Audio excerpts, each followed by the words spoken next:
14 наурыз көрсібайт күні, яғни жылдың басы. Мынау қойларымды бірінші рет жылдың басында далаға алып шығып жатырмын. Аздап болса да жердің бетіне маңдай көгерген екен. Осыларды жұлып, кішкене бойларын тарқатып, бой жазып деген. Бұл бой жазу қойға өте керекті нәрсе. Даланы аңсап тұрған малдар ғой. Маштексай ауылының шеті. 1-2 сағатқа осылай жайып алып атқаным.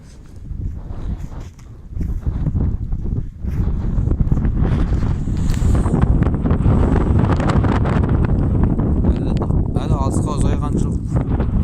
Анау жерде көрінбейді екен.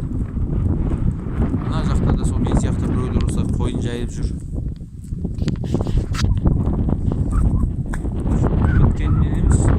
Жерді аңсап тұрған малды осылай шығарып алған дұрыс. Негізінде еділбай қой ондайда рахаттан қалса енді қорада қамалып пісіп тұрған қошқарды тұрса секіріп пинақ шығып қошқар ғой. Олардың бәрі шығып рахаттанып жүр.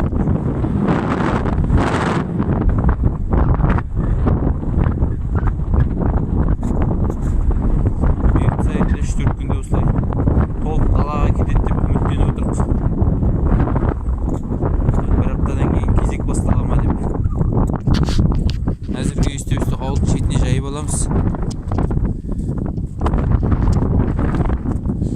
Күн ашық бүгін.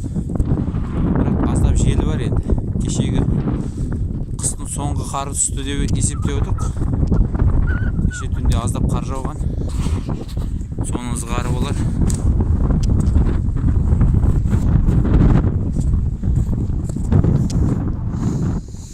Осылай көктемнің алғашқы күні осылай қарсы алып жатырмыз.